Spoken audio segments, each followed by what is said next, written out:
Okay, good day everyone. So our topic is segmentation in data mining.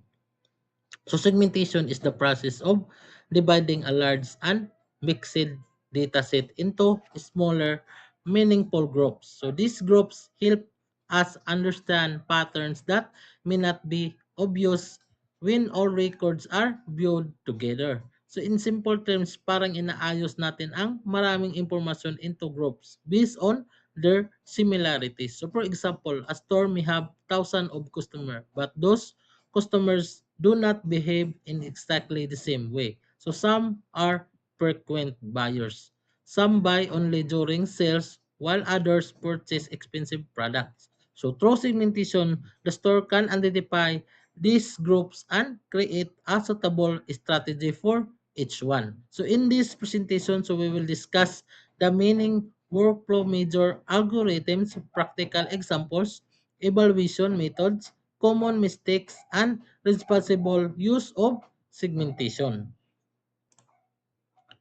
So segmentation turns a large datasets into useful groups. So the main principle is that records within the same segment should be similar, while records belonging to different segments should have a meaningful differences. So for example, if we segment students according to learning behavior, so one group may contain students who learn best through visual materials. So while another may contain students who perform better through hands-on activities. So segmentation is usually an unsupervised learning tasks because the groups are not already labeled. So the algorithm studies the available features and discover the structure on its own. So take note that segmentation is different from classification. So classification predicts a known label, so such as pass or fail. So segmentation meanwhile discovers possible groups even when their names are not yet known. So after the groups are formed, the analyst interprets and names them. So why segmentation important?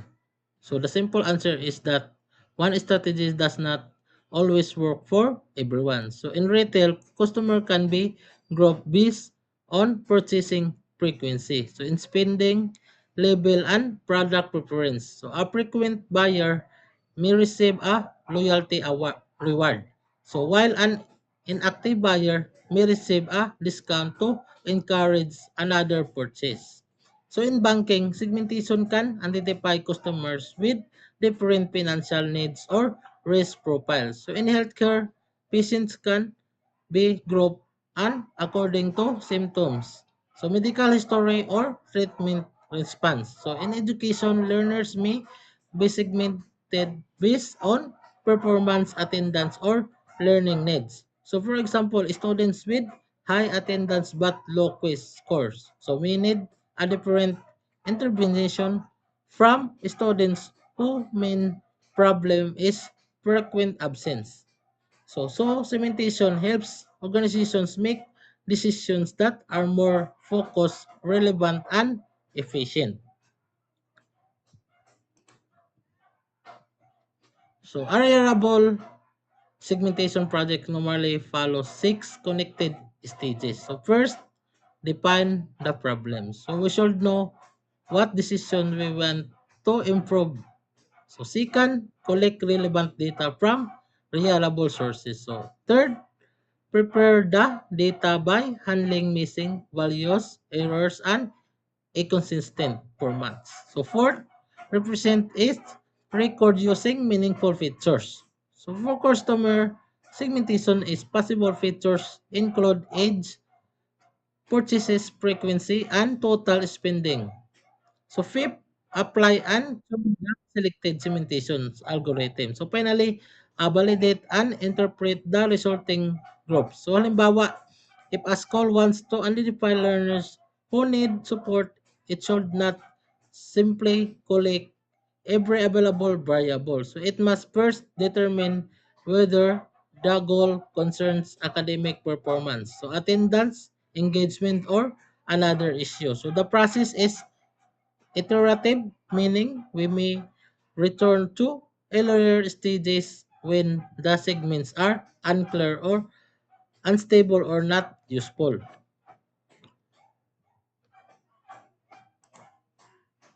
So data preparation strongly affects the quality of the segments. So first, missing values must be handled because incomplete data can distort the result. So we may impute a reasonable value. So remove incomplete records or create a missing value. So value indicator. So second is variables measured on different scales should usually by standards. For example, monthly income may be measured in thousands of pesos, so while purchase frequency may range only from 1 to 10. So without scaling, income should dominate the distance calculation. So third is categorical fields such as location or membership type must be encoded properly. We should also inspect outliers because extremely unusual values can fall cluster centers away from the majority. So finally, a redundant or irrelevant feature should be removed. So madaling salita, even a powerful algorithm cannot produce meaningful segments if the data entering the model are inaccurate, inconsistent, or unrelated to the problem. Okay, so K-means is one of the most commonly used clustering algorithms. So we begin by choosing key, so which represent the number of clusters. So the algorithm then places key initial centroids or cluster centers. So each record is assigned to its nearest centroid.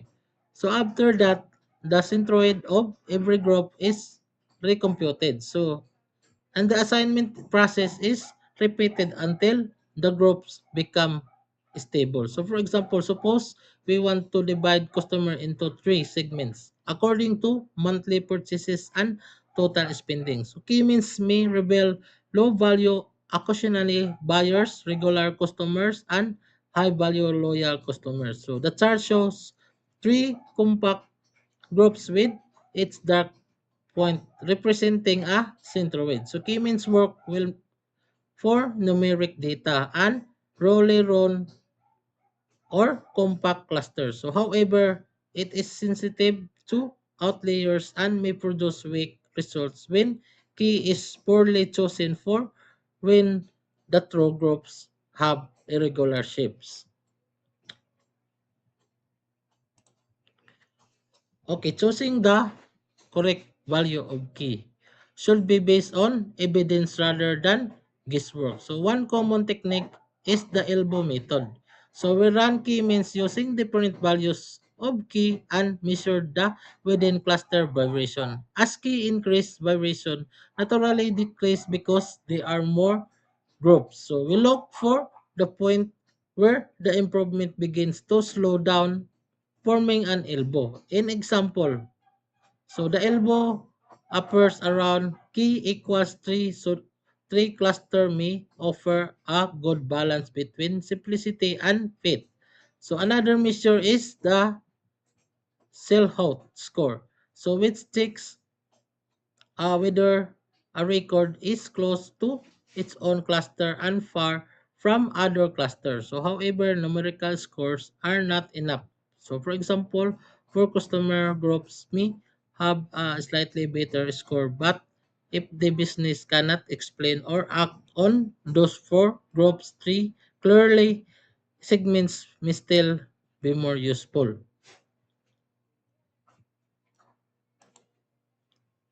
So hierarchical clustering reveals groups at different levels. So in agglomerative hierarchical clustering, every record begins as its own group. So the algorithm repeatedly merges the two closest groups until all records belong to one large hierarchy. So the result is displayed through a dendrogram which looks like a branching tree. So records that merge near the bottom are more similar, while groups that merge near the top are more different. We can draw a horizontal cut across the dendrogram to select the number of clusters. So in this sample, cutting at the indicated label produces three groups. So for instance, schools could use a hierarchical clustering to examine similarities among learners, then explore larger categories and smaller subgroups. So its advantage is that we do not need to decide key before building the hierarchy. So however, interpreting large addendograms can become difficult, and the method may require considerable computation for every large datasets.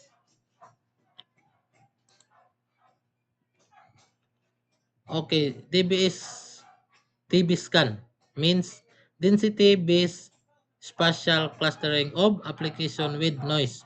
So unlike key means, it identify cluster as dense regions of data points and label isolated points as a noise. So it uses two important parameters, so epsilon or the neighborhood radius, and minimum points width is the number of nearby records required to the form and dense region. So in the visual example is the blue and cyan points from two curved cluster, while the scattered red points are treated as noise. So imagine analyzing the liberal equation. So DB-scan is called fine densely consecrated surface areas even when their shapes are irregularly, while remote locations may appear as a noise. So the method does not require us to specify key and can handle non-circular cluster shapes. So however, choosing suitable parameters, so values can be challenging, especially when some groups are very dense and others are more spread out. So this table compares four commonly used segmentation methods. So K-means is appropriate for numeric data with compact cluster, but it requires a chosen key and is sensitive to outliers. So a hierarchical clustering is useful when nested relationships or different levels of grouping are important, although it can become computationally expensive. So DB-scan works well when irregular shapes and when datasets contains noise, but it may struggle when cluster desensitize vary greatly. So Gaussian mixture models are useful when the groups overlap because they assign probabilities instead of making only hard assignments. So for example, a customer could have a 70% probability of belonging to the loyal segment and a 30% probability of belonging to the occasional segment. So walang single algorithm na base for every dataset. So the correct choice depends on data type, so expected cluster shape, dataset size, noise level, and purpose of the analysis. So let us consider a practical retail example using RPM variables. R means recency, or how recency the customer purchase. So it means frequency, or how often the customer buys.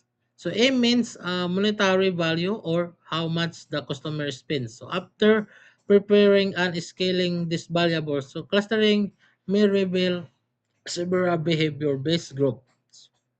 So champions are recent, frequent, and high spending customers. So the business may reward their loyalty and request referrals. So your loyal customer purchase regularly and may respond well to personalized and recommendations. So at risk customer were previously available but have become inactive. So they may receive a win-back offer. So new customer have limited purchase history and may need onboarding or encouragement toward a second purchase. So these names are illustrative in real analysis. So we should examine the actual average RFM, so values of each cluster before assigning labels and deciding on suitable action.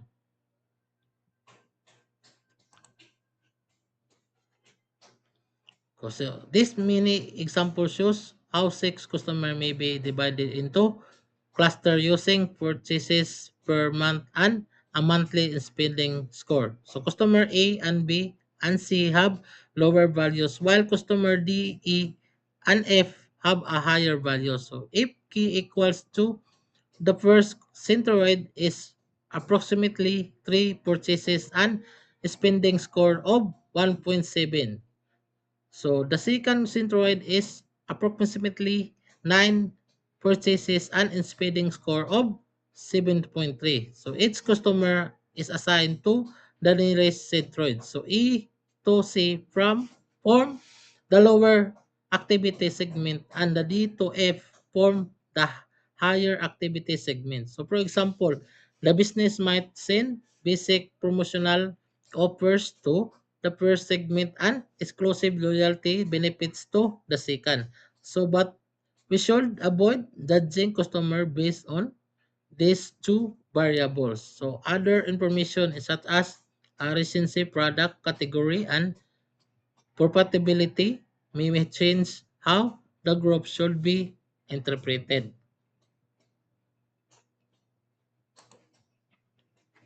So a clustering result is not automatically good just because the software produces a several groups. So we should evaluate it using five important questions. First is cohesion. Are members of the same cluster close or similar? So second is separation. Are the cluster clearly different from one another? So third is stability. So do we obtain similar groups when we use another sample or another random starting point? So fourth is interpretability. So can we describe each segment clearly using the important features? So fifth is action actionability. So can the organization make a better decision because of these segments? So for example, a middle may produce six mathematically distinct student groups, but if teachers cannot explain the differences or design appropriate interventions and the result has limited value. So therefore, good segmentation combines a statistical evidence with domain knowledge and practical usefulness. So several common mistakes can make segmentation convincing but misleading. So the first is escaping a scaling with allows variable with large numeric range to dominate the distance calculations. So the second is using too many irrelevant features because noise can hide the pattern. So the third is forcing a preferred number of cluster even when the evidence suggests another structure. So the fourth is naming groups too early for example. So calling a cluster, so annotative students for before examining attendance, so access to resources and other factors can create bias. So the fifth is treating segment as a permanent. So customer behavior, student performance, and market conditions can change. So a group identify this practice is to document the method. So examine cluster profiles carefully and test stability and monitor the groups over the time instead of accepting the first result immediately. So segmentation must be used responsibly, especially when the groups affect people. So privacy means collecting only necessary information, protecting entities and limiting access to sensitive data. So fairness means checking whether particular groups are inaccurate, represented, or unfairly disadvantaged. So, transparency requires explaining the variables, so method, assumptions, and limitations of the model. So, human review is also important because a cluster label should not replace a professional judgment. So, for example, if students are segmented according to academic risk, so the results should guide supportive intervention, not publicity label or embarrass them. So similarly, a bank should not automatically deny a service simply because a customer belongs to a model generated segment. So tandaan natin. So a segment summarizes patterns found in a selected data. So it does not describe the complete identity, ability, intention, or potential of an individual person. So to conclude, so segmentation helps us discover useful structure. So in complex data, so but meaningful results require more than simply running an algorithm. So first, we must prepare the data carefully because scaling, encoding, outliers, and feature selection shape the final group. So second, we should match the method to the structure of the data. So K-means hierarchical clustering or DB-scan and probabilistic models serve different purposes. So third is validation should go beyond one numerical score. So we must examine cohesion, separation, stability, interpretation, and practical value. So finally, segments should be monitored and used responsibly because data patterns can change and model generated labels may affect real people. So as a final example, so consider our own field. So what data sets called we segment customer, employees, students, product, or transactions, and what specific decisions will those groups help us improve. So the question should guide any segmentation project from the beginning. Okay, so this is the example of one my codes. So first is we import the libraries needed for the program. Pandas is used to create and manage the data sets. So it's used to create graphs. K-means is the machine learning algorithm used to group a similar customer standard scalar uh, places the variables on a common scale while Silthoff's score measure the quality of the resulting customer segments. Okay, so in this section, so we create a simple data sets containing 20 customers. Each customer has a unique identification number. So annual income and spending score. So annual income is expressed in thousands while spending score is a value from 0 to 100. That represents that customer spending behavior. So next is we convert the dictionary into a pandas data frame. So a data frame represents the data in a table consisting of rows and columns. So the print function displays the complete customer data set so that we can examine it before applying the segmentation algorithm. So in this steps, so we select annual income and spending score as the variable for customer segmentation. So the customer ID is not included because it is only an identifier and does not describe the customer characteristic or behavior. So before applying key means, so we standardize the data using standard scalars. So standardization transform the variables so that they have a common scale. So this prevents a variable with larger numerical values from having more influence on the clustering process. So in this section, so we prepare the variables needed for the elbow method. So the inertia, so values list will store the result for its clustering model. So the cluster range instructs the program to test models containing 1 to a 7 clusters. So the loop creates several k-means models using 1 to 7 clusters. So the n cluster parameter determines the number of groups. So the random state mix, the results are repos- repro- reproducible while init runs the algorithm several times to find a better solution. So the inertia of each model is then saved. So lower inertia means that the customers within each cluster are closer to one another.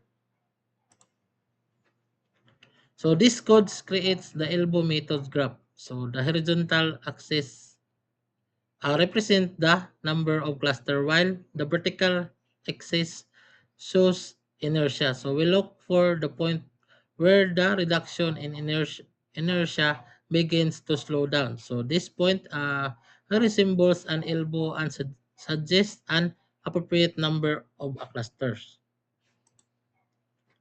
So based on the elbow method, so we create the final k-means model using three clusters. So this means that the program will divide the customers into three different segments based on similarities in their income and in spending behavior. So the pit predict method so trains the k-means model and assign its customer to a cluster. So the resulting cluster number is placed in a new column called cluster by default. So Python labels the three cluster as a 0, 1, and 2.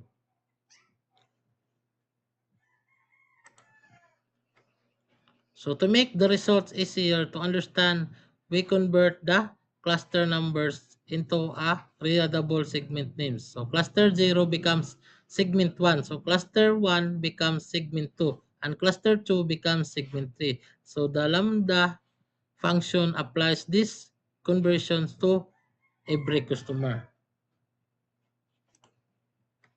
So we use the Swellhot score to evaluate the quality of the customer segmentation. So the score ranges from -1 to +1. So a score closer to +1 indicates that the cluster are clearly separated. So a score near 0 suggests that the same cluster overlap while a negative score may indicate incorrect grouping. So this code is displays the customer segmentation results. So the output shows the customer ID, annual income, and spending core scores, and assign segment. So through this table, so we can identify which customers belong to its group.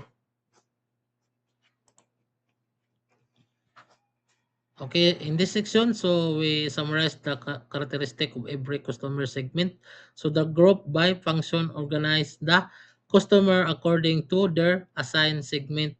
So the program calculates the number of customer, average income, and average spending score for its group. So this summary helps us interpret and describe the customer segments.